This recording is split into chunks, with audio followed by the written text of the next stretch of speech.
Hi everyone, this is Victoria Fashen and welcome back to my channel. So I've noticed that every 5 to 10 years there are a couple of bands that get very popular, especially the way they sound. So particularly I've noticed for Gen Z, post-punk and darkwave have been very popular amongst the goth community, but online, but also on the dance floor. The most popular bands in the most recent past is She Passed Away, Lebanon Hanover, and Twin Tribes. I've also noticed that the way that the bands they sound, there are other bands that are popular that are within the same category in the way they sound. So for example, you have Mulchadona, Sir Drop Majesty, who else? Boy Harsher. Goth in the most recent years is that it has expanded worldwide.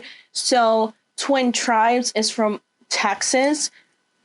She Passed Away is from Turkey, and Lebanon Hanover is from Germany.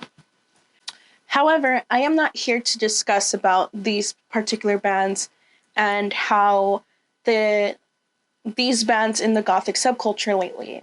I want to go ahead and discuss a lot about the bands that were the gateway bands to get involved and immerse myself in the subculture while I was growing up.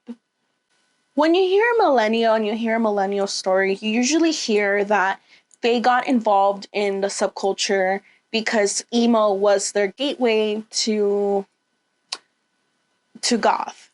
However, that's not the case for some of us. If anything, being a millennial and getting involved in the gothic subculture, it was actually all over the place. You had a couple sources to get involved in the subculture, and that was the internet for obvious reasons. However, the internet was not accessible in the palm of your hand, so you would have to go home or go to the library to visit websites such as YouTube, Vampire Freaks, MySpace, Last.fm. There was also programs and softwares that you could download music such as Napster, LimeWire, and SoulSeek.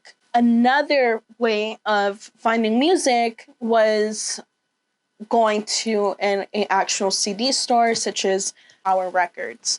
So these were ways for us to find music. We would have to go out of our way to find music. I've said it before, I actually had an aunt who would go to goth clubs all the time, and that's how I started getting to know more about rock and roll, and 80s music, got some goth music like Susie and the Banshees and Bauhaus. When I was 14, though, that's when I actually heard my first like Bauhaus song. Needless to say, like when I was 14, that's when I really got into the gothic subculture. And how I got into it was actually, it was a funny story. And I'm actually going to save that story later on. But I was into punk, and then something happened, and I didn't feel like it was me. So then I ended up finding Bauhaus, and oh my lordy, I ended up falling in love. And then I found like Cocktail Twins, and these were the two bands that I really was just like enamored by the sound of goth. And I started getting in this downward spiral of wanting to learn more and more and more. However, these were the bands that are they're legends, they're iconic, they are the moment all the time, 24/7. So that's how I started wanting to discover more music, which was going to all the way to Hollywood, or I would go on the internet all the time and try to find as many goth bands as I wanted to find. I found MySpace, and MySpace was such a great source to find goth music at that time, and also goths, and just it played a very it played a very important role in a millennial goth's life. You can also find club events. You could also find other goths around the world and connect with them. So, and one feature that MySpace had, aside from creating your own profile, is that you can actually search for a band and they will have a couple songs from the band and you can add it onto your profile. And that's how I found the bands that I still love today. So like some of the bands that I discovered in MySpace was Deform, Sex Gang Children, but there was two that stood out to me. And these were the gateway bands during a millennial's life, which was Cinema Strange and London After Midnight.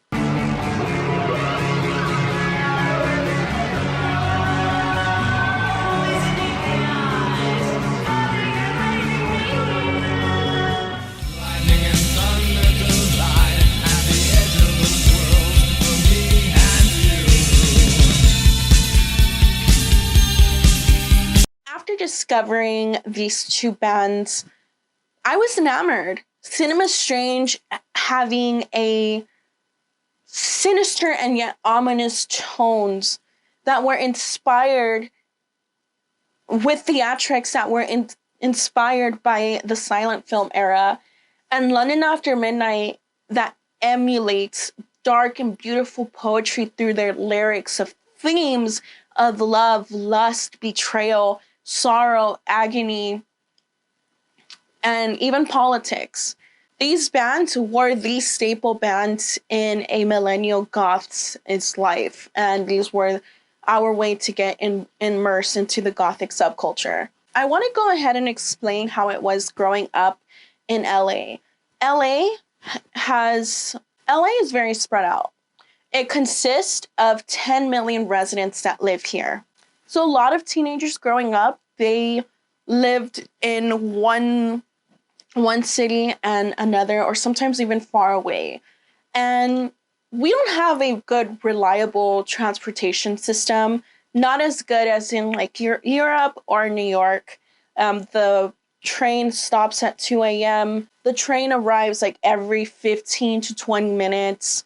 So it's not it's not a really reliable source upon transportation. So most of us had to try to find rides, try to, of course, take the bus, but that was a way of trying to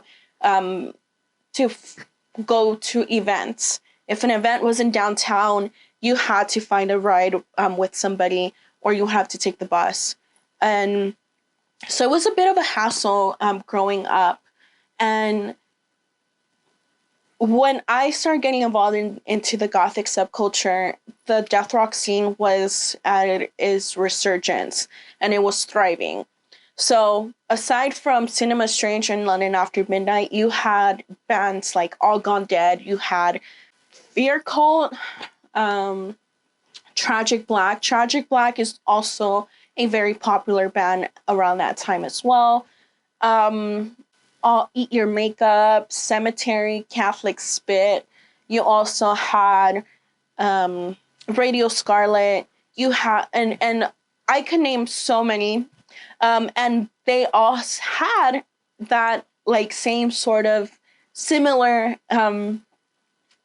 genre or tone to their music, the same as these bands. So now you could see the correlation. What I mean, that every couple of years there's a specific genre or specific artists that become the staple to get yourself in the subculture. Also, what it was like growing up here was that and what I mean the gothic scene was thriving, every night there was a goth night from Monday to Sunday. Usually these clubs were 21 and over. However, they had so much, you could go to clubbing all the time. And unfortunately, as the years passed, it went from once a week, to the weekends, once a week, once a month, and there was a point where there wasn't that many goth clubs here during the mid 2000s, and it was kind of sad actually. Like it went from like every week to none at all. However, that's been changing a lot, and there has been more clubs in the subculture. So I'm kind of happy about that. There's definitely more events that are occurring. I do know, for example, Catholic Spit is going to be playing on December 3rd, hosted by Chulo Vamp. So if you're in the area, I strongly suggest you check it out around December 3rd. So that's going to be a good show, by the way. And during the resurgence, I can't speak for other parts of the world. And the reason why I'm saying the world is because, again, I'm thinking about everyone on a global scale that's part of this community that we love. During the resurgence of death rock, there was a lot of influences that was inspired by like a lot of films. So like campy horror films, but also silent films, especially the German expressionist films. So films like Metropolis, The Cabinet of Dr. Caligari, and Nosferatu. These are German expressionist films that I strongly suggest you check them out because they're you would also find yourself that people would have death hawks that would almost touch the sky, leather jackets, and have fishnets that were stapled onto their jackets, along with like written titles of bands. These bands too also influenced the style. So there was a lot of androgyny. The gothic subculture is very androgynous itself, but London After Midnight, if you see Sean Brennan when he was in his very, very androgynous, and he would wear high heels, vinyl pants, and then with big hair. It was fabulous. And Cinema Strange, that's where you see like the mohawks and the death hawks, as well as like torn fishnets. These bands made an imprint on many goths even to this day. Although London After Midnight was around from either 1987 or 1989, somewhere around there. They formed in the late 80s and early 90s. They were playing in Helter Skelter. They were playing in many other goth clubs or venues. I believe they would also play at the Scream too. Don't quote me on that, but if you know, put it on this comment section below. Around 2004, 2006, 2004 to 2007, Sean Brennan ended up releasing Violent Acts of Beauty, and London After Midnight was playing playing live shows around that time as well. Cinema Strange formed in 1995, 1996, somewhere around there, and then they started becoming more popular worldwide during the early to mid 2000s. However, these bands too were also formed from Los Angeles. So the last time Cinema Strange played, and it was from the original members, was at a show called Wake the Dead Festival in around 2006. And it was an all-age festival, and they were the main headliner, and I missed it. I missed that show, and I regret it to this very day. However, I was 14, and I didn't have a ride around that time, and my parents were still iffy about me getting into the goth scene because they just didn't know what it was about. So I did have strict parents around this time, and also I was 14. That specific festival, I ended up meeting some of my friends that I'm still friends with today. And even though I didn't meet them at that very specific concert, I met them years later. There was also a video of Wake the Dead Festival, but I don't know what exactly happened to it. The person who owned it probably deleted it. Pins and Needles played, Tragic Black, Cinema Strange, and Allsking played. Asking played. Asking, like, yeah, like they played and I missed it. I missed it. I missed it. A place called Safari Sam's, and it was in Hollywood. Again, Hollywood was a hub for a lot of events that occurred in the subculture. It's no longer like that anymore because unfortunately Hollywood has become gentrified. It's annoying. So the friends that I met in 2007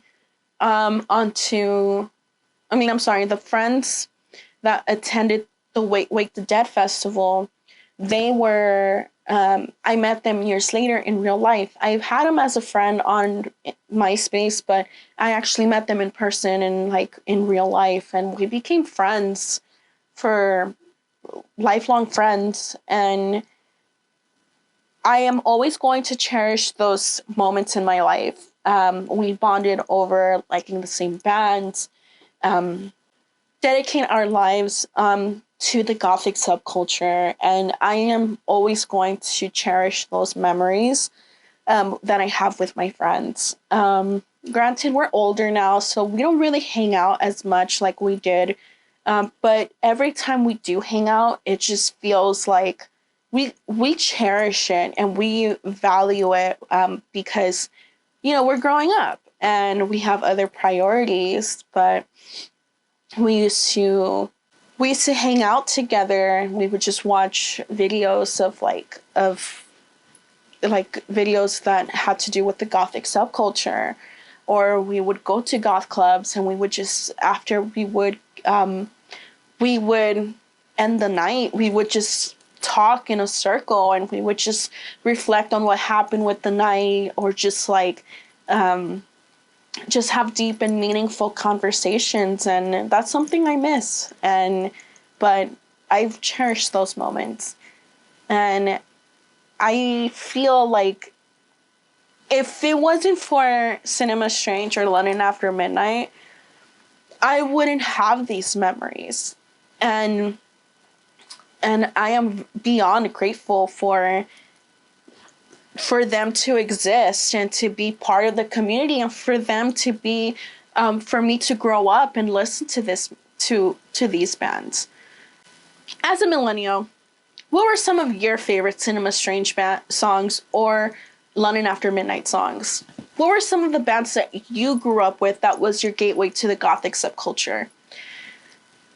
Also, what about for Gen X? For Gen X, what was, maybe it's not obvious, like the staple bands, but what were some of your bands that really resonated with you and became the soundtrack of your life? Let me know. Put it all in the comment section. All right. I hope you guys liked this video and I hope you guys enjoyed it. Please remember to like and subscribe on my channel. It really does help me out, and I will see you guys next time.